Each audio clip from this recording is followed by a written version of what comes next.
So, NFTS, National Film. Yes, thanks for School. having me. It's a pleasure. Of course, it's a great known school.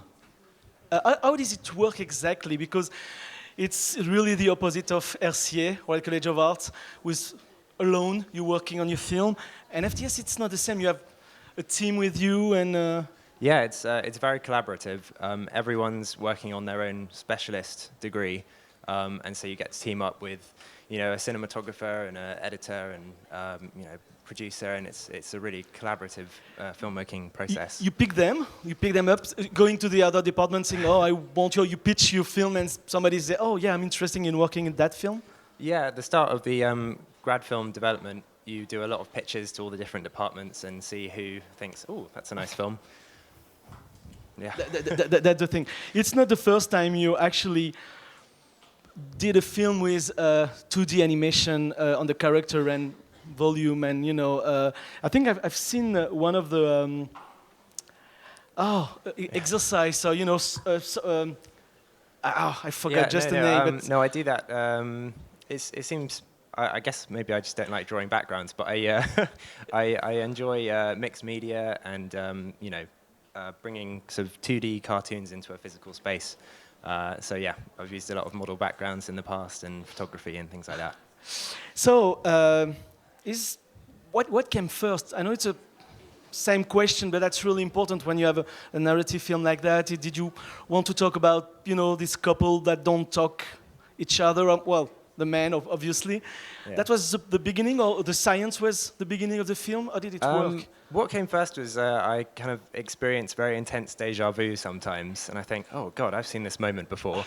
And it's usually about really, really mundane, boring moments, but I think, why have I foreseen this? So the character of Alan came out of that, someone who has this incredible ability to see the future, but uses it to see what he's going to have for breakfast or something.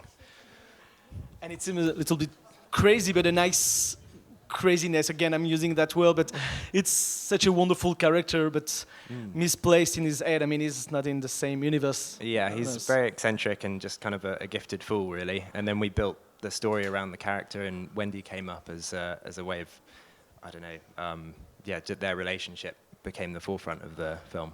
So first, that's difficult. That's a long time to write a story like that, because you said first the character and then it's building around. How many? Yeah, well, we're just sort of coming up with different possibilities of how to challenge Alan or, portray his character and the ridiculousness of his gift. But we have a long time to develop the films in the film school. We have about sort of, I don't know, the first 6 months of the production process or something of the year to meticulously go through everything and storyboard and animatics and things. A lot of teachers saying, "Oh, maybe you should do that, do that, do." A lot of eyes, watching over it. But I mean, really, it does come down to the director. There's no sort of you need to do this. It's just possibilities.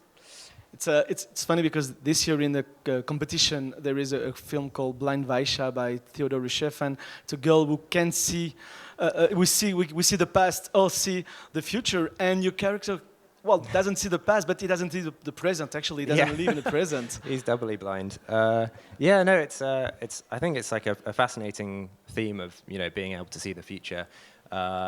And I think when I was making it, my sister called me up and said, "Oh, The Simpsons have done an episode where Ned Flanders can see the future." Like, The Simpsons have done everything. But what is nice, it's not only the future, it's really the fact that this man is just passing by his life, and suddenly he realized that, okay, yes, his future, his real future is just in front of him, not ahead, and he's... Well, we approached the story as it's an obsession, and it could be that he's obsessed with gardening, and that's what's getting in way of his marriage. It just happens to be that it's this, time-disrupting premonitions. But yeah, it could be gardening as well. The work on the voices and the music, because that's really important in the film. Did you work before with actor? It was the first time? This is the first time with professional actors. In previous films, I've used my grandmother and friends. But no, that was a real treat. And then also with the school, you get to work with a composer and a sound designer. So it was fantastic, working with a composer and talking about what the emotions in the scene are and how best to complement them. Did you talk a lot about the dialogue? There is this scene incredible where he hits her and she says, "I love you," and it's really nice scene, really romantic scene, but really strange also because it's just bumping her with a car. That just came like a drawing on a post-it note, and suddenly it was like, that's going to be the moment, and it's so ridiculous that he thinks this is the moment for a romantic reuniting. That's again the end. Like we said, you still have this song "Que Sera Sera," and it's. We think maybe he will not see the present, and I don't know if it's a, optimistic end, or what do you think about?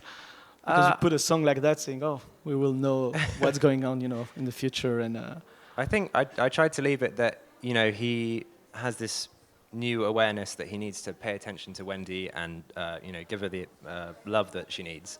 But at the same time, Wendy's developed this new tolerance of his gift, and so he kind of shakes out to begin with, and then she says, "Oh, go on," and then he has this crazy vision at the end that does not bode well, and he has to sort of keep stum about it and not think about it and just be present. So what do we do after that kind of film? Do you have a job already? Do you work on a studio? I'm developing a few ideas and pitching to some things, and possibly I'm going to dabble in some live action as well. But I really enjoyed the writing process, so I'm trying to go down maybe the writing, directing, animation. I don't know. Live action? Why? I mean, I can understand, of course, but why? Because it's the Allen Dimension play with that. Actually, it's purely animation, but it plays also with actors, and you have almost everything you can have with live action. I feel maybe a little bit like a traitor to animation, but no, I just want to see what's on the other side, and I don't know. I think the skills that you learn in animation, they can translate into live action. And I'm asking you that question. It's not about a traitor, but no, that's interesting to have a lot of people, and that's funny because Theodore Chef, the same guy who did Vasia, just did a live action film just right now. So I don't know, maybe it's the theme of the film. I don't know who director goes to live action, but it's interesting that a lot of animation directors go to live action also, and a lot of live action actually come to animation. Yeah, well, it's just a way of telling a story and making a film, really. And it's crazy that animation shouldn't be a genre. It's just a way of telling a story. And I think it's all in the same universe, and they're all in the same box of tools. Are you a scientific mind somewhere, or? I do like a bit of science. I like cavemen, dinosaurs, time travel, that sort of thing. But it could be more science fiction because you used it in your film, not more like a fantasy, but really to tell again a story that it's done to Earth.